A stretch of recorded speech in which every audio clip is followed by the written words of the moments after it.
We're going to now move to our questions tonight. Each candidate will be given 4 minutes to respond to each question. Our timekeeper's ready? Okay, our questions are going to come from our student body tonight. The first question, I'm going to invite Bryce Okacha.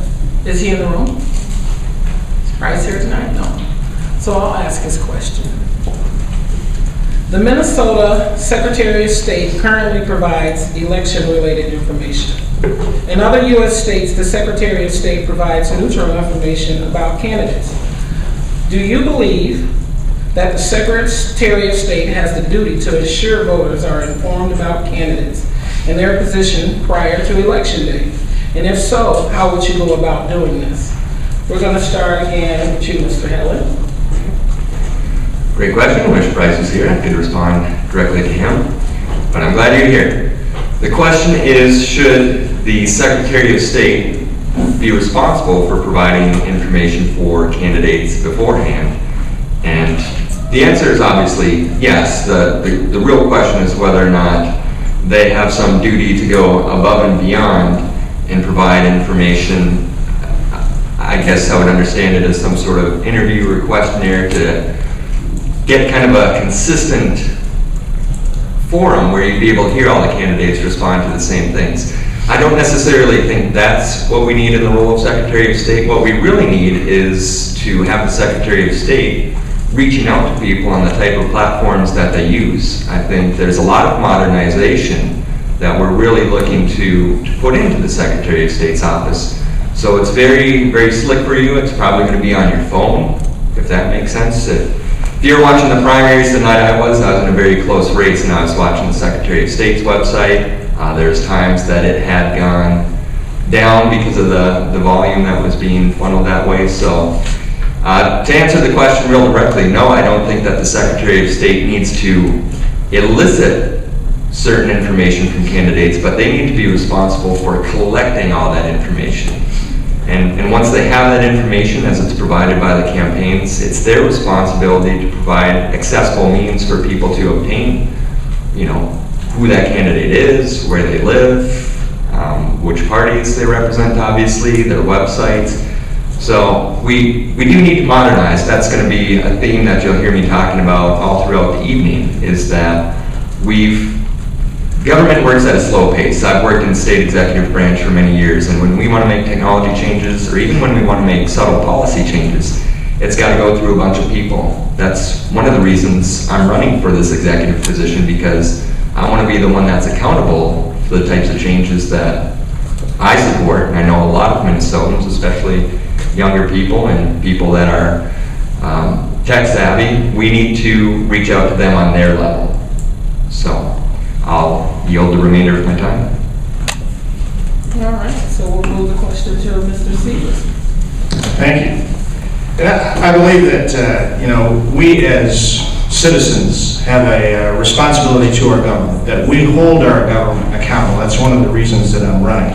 I think part of that responsibility is due diligence. It's the ability to dig in and find out who the people that are running, what they stand for, and whether their performance merits what they say they're standing for. And in that context, I think that the Secretary of State's responsibility is to make available, whether it's website information or the candidate's information in an easy and accessible manner. And I think part of that process would be to use a telephone.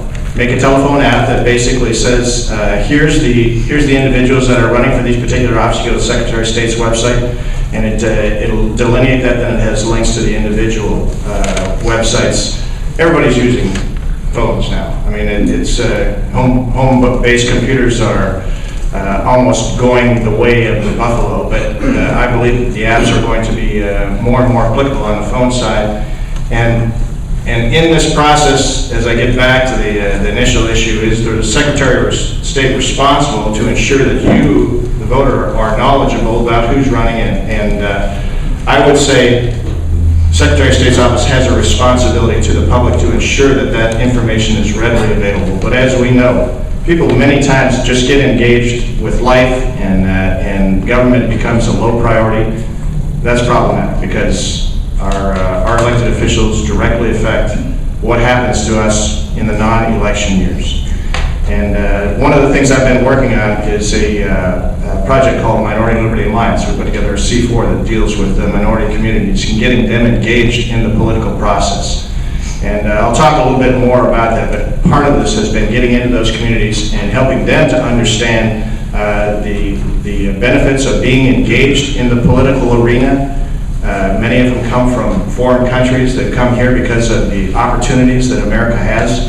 But they come here as guests when they first get here, and they're not sure how to engage in that government. And so part of the process is reaching in there and saying, I'm running for Secretary of State, and this is what the Secretary of State does. Here's a governor candidate, here's a Senate candidate, and part of that process has been so rewarding because they have never before had that access and had that exposure to the civic side and participating in. We've gone further than that. We've said, you know what, we're not just coming into this community asking for your vote.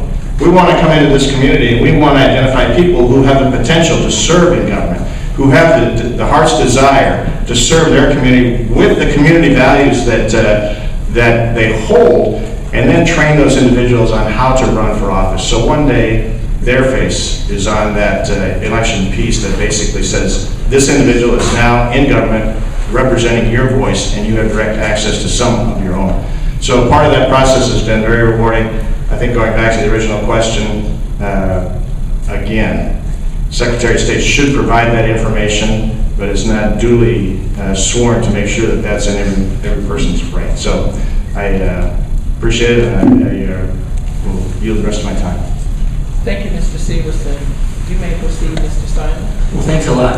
I think part of being fair and part of being nonpartisan is making sure that the Office of Secretary of State can help citizens to vote. And that means a number of things. First, it means providing information, fair and neutral and nonpartisan information about the candidates. And that can be as simple as providing a tab on the website with links to various campaigns and candidacies for various offices in Minnesota. I think that would be a step in the right direction. So that's one thing.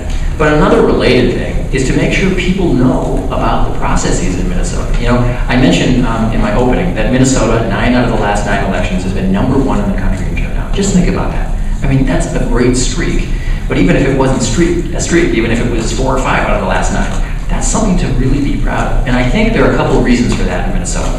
One is just kind of cultural. We in Minnesota have long encouraged civic participation of all kinds. Voting is just one subset of that. But there's another reason too, and it has to do with the technical part of our laws, like no excuses absentee voting, the vote from home provision that I talked about, that I worked on for a long time, but other things like same-day voter registration, like online voter registration, also something I wrote into law that's new this year. And here's the thing about turnout in Minnesota. While we are very proud and should be that we've been #1 for 9 out of the last 9 elections, that's not uniformly distributed. Not every community in Minnesota, either geographic community or demographic community, votes at the high levels that the state does as a whole. We topped out at about 78% in 2008, 2 presidential elections ago, and there are states that struggle to get to 50%. And one of the reasons why, not the only reason, but one of the reasons why that isn't uniform is sometimes people don't have the information about the tools available to them, particularly when it comes to new Americans, new immigrants who make this country their home, and new Minnesotans for that matter, people who were born as citizens but are new to Minnesota. All the statistics and the studies show that when people have information about those tools that are available to them, whether it's voting from home, same-day registration, registering to vote online, which we have for the first time this year, when they know about that stuff, they will use it. When they don't, they won't. Seems to make sense. So I think the Secretary of State can play a really crucial role in getting the word out about that. I think there's one sort of subset of that even that I think is particularly useful in Minnesota as we proceed into this century, and it's part of being a forward-thinking, future-oriented Secretary of State. You know, even among new Americans, especially among new Americans, I think it's important that we, even more widely than now, make available voter information and especially technical voter information about some of these new tools to vote more easily, and we make it available in the native language of people who are new Americans. That's so important, and that's been our tradition going back 100 years.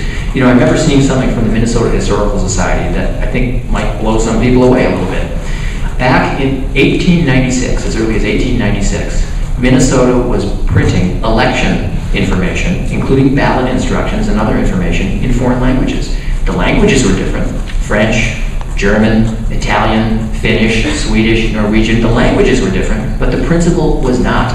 And there is no reason why in this day and age, as we welcome a more diverse set of Minnesotans and Americans, why we should not do the same now as we did over 100 years ago, and that is print items in people's native tongues. I know from my own mother, though she spoke fluent English, I know that when it came to technical instructions of any kind, whether it was an appliance or voting or whatever, she was comforted by having things in her native language, which was German. And that's not surprising. So we ought to be accommodating people, no matter what, when they're here in this country and they're Americans and they've taken that oath to uphold the Constitution and they take the trouble to vote. So yes, I think the Secretary of State has a key role to play in providing information that's helpful as people make their decision, not only about whom to vote for, but how to vote.